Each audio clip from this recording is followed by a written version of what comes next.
भगवान ने कहा उद्धव जी से कि मैं गोपियों के लिए इसलिए विरह युक्त रहता हूं कि वो मन मनस्का मत प्राणा मदर्थे त्यक्त दैहिका। भगवान में मन लगाना साधना है, लेकिन कृष्णमय मन हो जाना मन मनस का, कृष्णमय प्राण हो जाना, प्राण कृष्ण का चिंतन करते हुए जब मन निरंतर हर श्वास में, तो मत प्राणा हो जाता है, कृष्ण प्राणा हो जाता है। गोपिका जी कहती हैं कान भय प्राण में और प्राण भय कान में, ही में न जानी परे कान है कि प्राण है। प्राण ही कृष्ण हो गए या कृष्ण ही प्राण हो गए। मन मनस्का मत प्राणा मदर्थे त्यक्त दैहिका।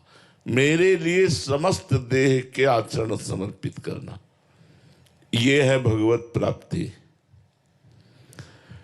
भगवत प्राप्ति का स्वरूप क्या है? भगवान में मन हो जाना, भगवान में प्राण हो जाना और देह के समस्त आचरण समस्त विलास केवल भगवान के लिए। अब बोले इसका साधन क्या है? तो बोले संत। बिना संतों के ये बात नहीं हो सकती।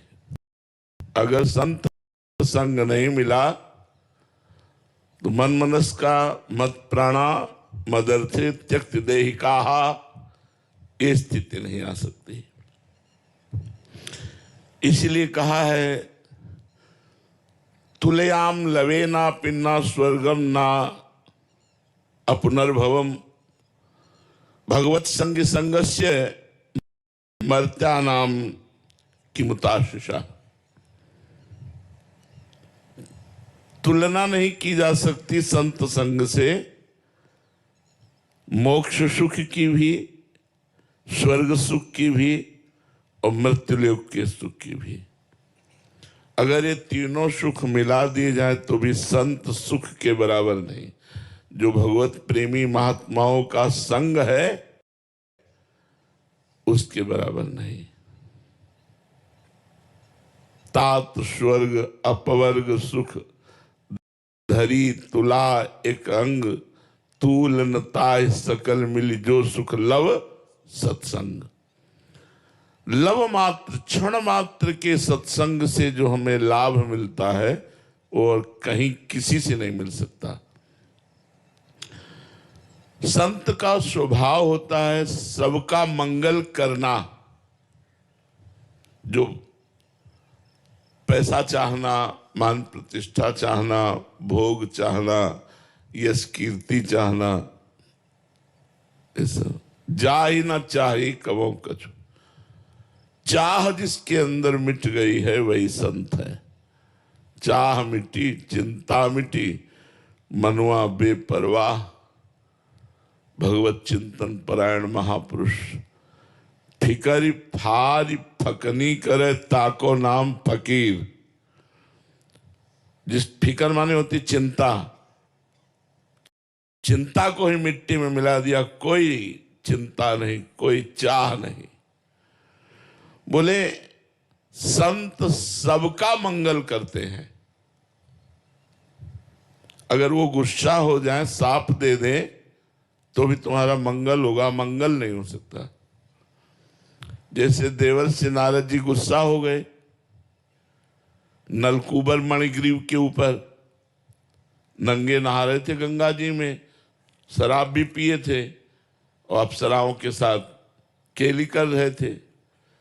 देवर्षि नारद जी ने देखा देवताओं में सर्वश्रेष्ठ कुबेर के पुत्र होकर मदिरा पान करके भगवती गंगा में ऐसे निर्वस्त्र स्नान करना, इनको दंड की जरूरत है। बहुत बड़े हैं, इनको कोई दंड दे नहीं सकता, कुबेर के पुत्र है। त्रिभुवन का खजाना कुबेर के पास है, धनाध्यक्ष कुबेर। अप्सराएं तो डर कर वस्त्र धारण करके चरणों में गिर पड़ी, पर वो नशे में उन्मत्त गर्भ में खड़े रहे। प्रणाम कर लेते तुरंत तो शायद बच जाते। देवर्षि नारद जी ने कहा, तुम जड़वत वृक्ष की तरह दोनों खड़े रहे, ऐसी अपवित्र दशा में, मतलब मदिरा पिए, निर्वस्त्र, तुम्हें अहंकार है ना, तुम्हारे पिताजी कुबेर है, तुम्हें शाप देते हैं, जाओ दोनों वृक्ष बन जाओ। यमला अर्जुन, यमल माने तो जुड़वा, यमला अर्जुन के नाम से दोनों वृक्ष रूप में नलकूबर मणिग्रीव नंद बाबा के घर के सामने बने। लालजू को जब उखल में बांधा गया तो उखल सहित घसीट कर दोनों वृक्षों में फंसा दिया, मारा झटका, दोनों वृक्ष उखड़ गए और भगवान गोविंद का साक्षात्कार नलकूबर मणिग्रीव को हुआ। ऐसे हम वरदान कहे कि साफ कहे, मुनिन कर क्रोधो मुक्तिदातार। अगर कोई साधु महात्मा गुस्सा हो करके कुछ कह भी दे तो परिणाम उसका मंगल होगा, क्रिया मंगल होगी। अब अमंगल क्रिया कहाँ, कुबेर के पुत्र पेड़ बने खड़े हैं, लेकिन परिणाम मंगल होगा, भगवान की उनको प्राप्ति हुई। तो संत का संग सबका मंगल करता है। केवल इतनी ही बात नहीं, संतों में भगवान के भजन से ऐसी शक्ति आ जाती है कि उनका संस्पर्श जिसको हो गया उसको मालूम भी नहीं चलेगा और उसको भगवत प्राप्ति हो जाएगी। इतनी बड़ी महिमा है। संस्पर्श दो प्रकार से होता है। एक होता है वाणी से, हमारी वाणी गई और आपके हृदय को छू गई, और एक होता है दृष्टि संकल्प, हमारी दृष्टि गई और संकल्प बना, तो दोनों संस्पर्श से निश्चित भगवत प्राप्ति हो जाती है। संत का मिलना बड़ा दुर्लभ है। मात संगस्तु दुर्लभो, देवर्षि नारद जी ने कहा, महापुरुषों का संग मिलना बड़ा दुर्लभ है। संत को ना पहचान करके यदि हम उनकी सेवा, उनकी आज्ञा का पालन करें तो कल्याण हो जाएगा। अगर पहचान कर करें तो बहुत जल्दी भगवत प्रेम की प्राप्ति हो जाएगी।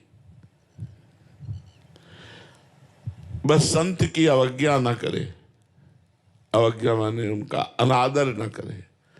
भले तुम्हारी पहचान में नहीं आ रहे, किसी बात को देखकर, गुण दोष को देखकर उनका अनादर न करे। वो भगवान के पार्षद हैं। जिस समय कृपा उनकी उदय होगी तब आप पहचान पाओगे ये क्या है, नहीं तो बाहरी लक्षणों से पहचानना बड़ा कठिन हो सकता है।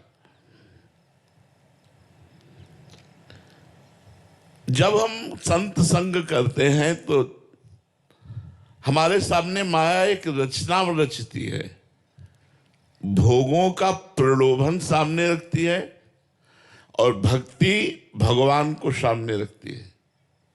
दोनों भगवान की प्रिया है। भक्ति प्रिय माधवा, मायापति मम माया दुरतया। भगवान मायापति भी है और भक्ति पति भी है। भक्ति भगवान को सामने रखती है और माया भोगों को सामने रखती है। जब बड़े भाग्य से हमें संत संग मिलता है तो पता चलता है कि हमारे जीवन का लक्ष्य भगवान है, भोग नहीं। पर अनेक जन्मों से इतना आकर्षण भोगों का है कि भगवान अच्छे नहीं लगते और भोग अच्छे लगते हैं। आप देख लीजिए, भोग तुरंत सुख देता है, ऐसा लगता है भगवान तो कालांतर में सुख देते हैं, ऐसा लगता है। और भगवान में सुख है भी कि नहीं पता नहीं। गुलाब जामुन में तो तुरंत सुख है, मुंह में डालो मीठा लगा, है नहीं।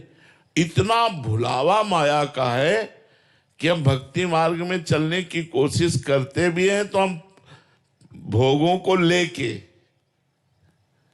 भोगों के त्याग के बिना आध्यात्मिक उन्नति नहीं होती। हमारी भूल ये होती कि भगवान भी मिल जाए और चकाचक भोग भी भोगने को मिले, ऐसा नहीं हो सकता। प्रेम गली अतिशा करी तामे दो ना समाये। तो संत दर्शन से, संत कृपा से हमें पहले ये विश्वास हो जाना चाहिए कि मैं भगवान का कृपा पात्र बन चुका हूं। अब मुझे भा भरोस हनुमंता, बिनु हरि कृपा मिले नहीं। संत मिल गए मतलब मोहर लग गई कि हरिजू की हमारे ऊपर कृपा है। अब संत और भगवंत में अभेद दर्शन करना जिसको आ गया, तस्मित तज्जने भेदा भावात, कि संत भगवान का स्वरूप है। बड़ा कठिन है ये मानना। भगवान जब सबरी जी को उपदेश कर रहे हैं नवधा भक्ति का, तो उसमें कह रहे हैं सातो समूह मोहि मैं जग देखा, मोते अधिक संत कर लेखा। सातवीं भक्ति है कि सब में समान भाव से भगवान को देखे, लेकिन भगवान कह रहे मेरे से भी अधिक बढ़कर के जो संतों को देखे वो सातवीं भक्ति को प्राप्त होता है। जो सप्तवीं आध्यात्मिक उन्नति है वो ये कि सब में भगवान को देखे, लेकिन संतों को भगवान से भी अधिक देखे। हम कह रहे हैं चलो इतना ना सही, भगवान के बराबर, भगवान से अधिक ना देखे तो भगवान के बराबर कि भगवान है, चलो इतना भी ना सही तो ये भगवान के हैं। इतना तो हम मान ही सकते हैं यार कि ये भगवान के जन हैं। तो जैसे हम भगवान की हर वस्तु का आदर करते हैं, प्रसाद है, प्रसादी वस्त्र है, फूल है, माला है, तुलसी है, चरणामृत है, आदर भगवान का, ऐसे हम संत का यदि आदर करें, उनका अनादर ना करें तो हमारा लोक परलोक दोनों बन जाए, दोनों मंगल हो जाए। भगवान में, भक्ति में, भक्त में बिल्कुल अंतर नहीं है। जो गुरु और इष्ट में अंतर रखता है वो कभी भगवान को प्राप्त नहीं हो सकता है। डर है कुसंग का कि अगर सत्संग अपना इतना प्रभाव डालता है तो कुसंग भी अपना प्रभाव डालता है। हम लोग सत्संग तो 30 मिनट 40 मिनट किए, लेकिन जो कुसंग है वो हमारा बहुत ज्यादा है। और आजकल तो मोबाइल का बहुत बड़ा कुसंग है और बहुत बड़ा सत्संग है, दोनों बात है। अगर आप अच्छे अच्छे संत महापुरुषों की वाणी सर्च करके सुनना चाहें तो मोबाइल देवता सुना देंगे, और आप गलत गलत बातें देखना चाहें तो गलत दिखा देंगे। हमारा मन ज्यादा गलत देखना, गलत सुनना पसंद करता है, क्योंकि बहुत जन्मों से माया में लगा रहा है। व्यक्ति का कुसंग, मोबाइल का कुसंग, अगर हम अंदर से समझ करके अपने को बचा ले जाएं तो संत संग का लाभ प्राप्त हो। संत संग किया और लाभ नहीं मिला, या तो वो संत नहीं है जिनका संग किया, और या फिर आपके जीवन में कुसंग है, बाहरी कुसंग, आंतरिक कुसंग। दोनों कुसंगों का यदि त्याग कर दे तो संत संग से लौकिक पारलौकिक दोनों सिद्धियां प्राप्त हो जाती हैं, लौकिक भी और पारलौकिक भी प्राप्त हो जाती है। संतों को कल्पतरु कहा गया है। देखो, जब दशरथ जी को लगा कि वृद्धावस्था आ गई, कोई संतान नहीं हुई, तो उन्होंने वशिष्ठ जी के चरणों में निवेदन किया। वशिष्ठ जी ने एक महान तपस्वी श्रृंगी ऋषि का स्मरण किया और श्रृंगी ऋषि आए और दशरथ जी की कामना पूर्ण हुई। भगवान राम, लक्ष्मण, भरत, शत्रुघ्न जी का चारों का प्रादुर्भाव हुआ, पुत्रष्टि। आज तक इतिहास साक्षी है, लौकिक और पारलौकिक दोनों मंगल कामनाएं किसी की भी पूर्ण हुई हैं तो संतों से पूर्ण हुई है। संतों की एक अद्भुत महिमा है कि उनमें ऐसे परमाणु होते हैं कि आपको नाम जपना अच्छा लगने लगेगा, आपको भगवान की कथा अच्छी लगने लगेगी, आपको बुरे आचरण चुभने लगेंगे। जैसे आप बैठे हो तो आपको अपनी स्मृति में आ गए, आज से हम ये नशा नहीं करेंगे, आज से हम ये गलत काम अपने आप आने लगेगा। सत्संग का प्रभाव है कि अपने आप आपके गलत आचरण आपको चुभने लगेंगे और अच्छे आचरण करने की आपके अंदर इच्छा होने लगेगी कि आज से मैं नाम जप करूंगा, आज से मैं सत्संग सुनूंगा, आज से मैं भगवान की कथा सुनूंगा। संतों का अवगाहन करना सब तीर्थों से भी बढ़कर, तीर्थी कुर्वन्ति तीर्थानि, संत जन तीर्थों को भी तीर्थत्व प्रदान करते हैं, क्योंकि नाम जब चलता रहता है। एक बार भगीरथ जी ने जब गंगा जी को प्रसन्न किया तो गंगा जी मृत्यु लोक में आने के लिए तैयार हुई ब्रह्मलोक से। भागीरथ से कहा कि जब मैं ब्रह्मलोक से गिरूंगी तो सीधे रसातल पहुंच जाऊंगी, मृत्यु लोक में बीच में रोकेगा कौन? पहली समस्या। और दूसरी समस्या है, मृत्यु लोक के पापी लोग हमारे में स्नान करेंगे तो सारे पाप हम में हो जाएंगे, तो हम निष्पाप कैसे होंगी? तो भागीरथ जी ने तपस्या करके भूत भावन भगवान शंकर को प्रसन्न किया और कहा गंगा जी को आप रोकिए। कहा रोक लेंगे, ब्रह्मलोक से गंगा जी आएंगे, उनको रोक लेंगे। फिर उपाय पूछा भगवान से कि गंगा जी निष्पाप कैसे होंगी? तो उनका जो साधु निरपेक्ष है, किसी से आशा नहीं रखते और निरंतर भजन परायण है, एकमात्र भगवान के आश्रित हैं, वो संत जब तुम में स्नान करेंगे तो गंगा निष्पाप हो जाएंगी। जब गंगा जी ब्रह्मलोक से नीचे की तरफ उतरी तो अपनी जटाएं खोल दी भगवान शंकर ने। आओ, हरि का चरणामृत है ना, निगाह से भी रोक सकते थे, नेत्र से भी, ऐसे भी रोक सकते थे, लेकिन जटाएं खोल। जटा कटा संभ्रमम भ्रमण नीलंप निर्झरी विलोलवी चिवल्लरी विराजमान मूर्धनी, बांध दिया। भागीरथ जी ने कहा खोलो, तो वहां से लाए ब्रह्मलोक से, और तो आप अपनी जटाओं में ही रोक लिया। तब 3 धाराएं प्रकट हुई। जो देवता लोग जिसमें स्नान करते हैं देव गंगा जिसे कहते हैं अलकनंदा, मनुष्य जिसमें स्नान करते हैं वो भागीरथी, और नीचे के लोग के जिसमें स्नान करते हैं वो मंदाकिनी। अलकनंदा, भागीरथी और मंदाकिनी के रूप में गंगा जी प्रकाशित हुई। तो जो संत भगवान के निरंतर भजन में लगे हैं वो जब गंगा जी को स्पर्श करते हैं तो निष्पाप हो जाती। जब गंगा निष्पाप हो जाती तो हम पापी जन क्यों नहीं निष्पाप हो जाएंगे? संतों के संग से। संतों के हृदय में भगवान प्रगट निवास करते हैं। भगवान तो सबके हृदय में निवास करते हैं, पर माया का पर्दा लगा के निवास करते हैं, सतोगुण, रजोगुण, तमोगुण। तो इन 3 पर्दों, एक पर्दा लगा हो तो नहीं दिखाई देता, फिर 3 पर्दा लगा हो, सफेद, लाल, काला। श्वेत वस्त्र की तरह सतोगुण, अरुण वस्त्र की तरह रजोगुण और काले कपड़े की तरह तमोगुण। 3 पर्दा लगे हैं और भगवान हृदय में बैठे हैं। और जब भजन किया जाता है तो त्रिगुणातीत तीनों पर्दे हट जाते हैं और भगवान हृदय में प्रकाशित हो जाते हैं। वो आँख खोले चाहे आँख बंद करे, वो प्रिया प्रीतम का ही दर्शन करता रहता है।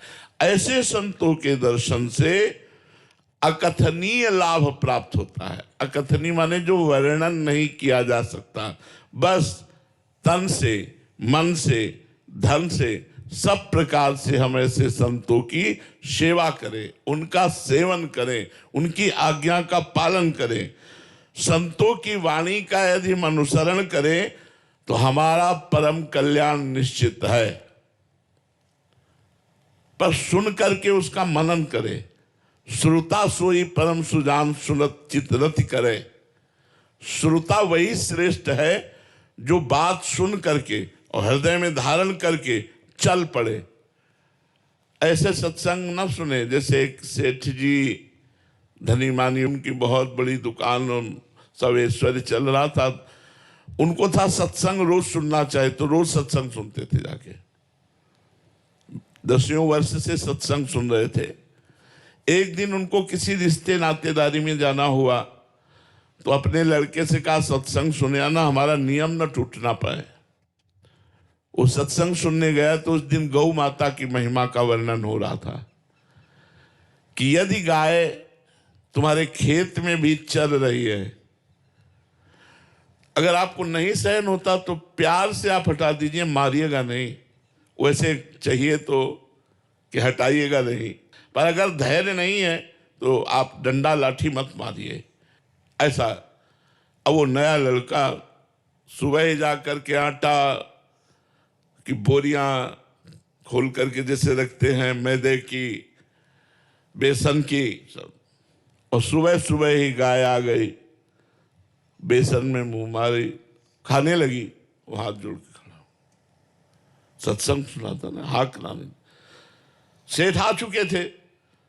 सेठ सुबह आए, तुझे दिखाई नहीं दे रही गाय? तो उन्होंने कहा सत्संग में भेजा था। सत्संग में संत भगवान ने कहा गौ यदि खा रही हो तो उसे डंडा नहीं मारना चाहिए, उसे हटाना नहीं चाहिए। अरे बोले 20 साल से सत्संग सुन रहा हूँ, एक भी बात में मेरे फर्क नहीं पड़ा, तेरे में एक दिन में फर्क पड़ गया। बातें मानी नहीं जाती, सुनी जाती, निकाल दी जाती। ऐसा सत्संग न सुने। यदि संतों की वाणी का हम अनुसरण करें तो सत्संग से हमें जो लाभ प्राप्त होगा वो मोक्ष, स्वर्ग और मृत्युलोक के सुखों से भी सर्वश्रेष्ठ है। एक मनुष्य है जो संतों के पास रहता है पर उन पर श्रद्धा नहीं करता, उनकी आज्ञा का पालन नहीं करता। ऐसा मनुष्य विशेष लाभ नहीं ले पाएगा। जैसे पास है, श्रद्धा में फर्क है, आज्ञा पालन नहीं, तो विशेष लाभ नहीं। और एक है बहुत दूर रहता है पर वो मानता है मेरे भगवान है, मेरे भगवान है, और उनकी हर बात मानता है, वो विशेष लाभ ले जाएगा। जो दूर वाला है वो विशेष लाभ ले जाएगा। मनुष्य को अपनी बुराइयों से विजय प्राप्त करके और अच्छाइयों पर कदम रख करके चलने का जो बल मिलता है वो संत से मिलता है। मति कीरति गति भूति भलाई, जब जे जतन जहां जे पाई, सो जानो सत्संग प्रभाव, लोकों वेद न आनो पाओ। गति मति कीर्ति आज तक किसी को भी प्राप्त, बस समस्या ये है कि हम संत का अनादर कर देते हैं। बाणासुर भगवान शंकर को प्रसन्न किया, 1000 भुजाएं दे दी।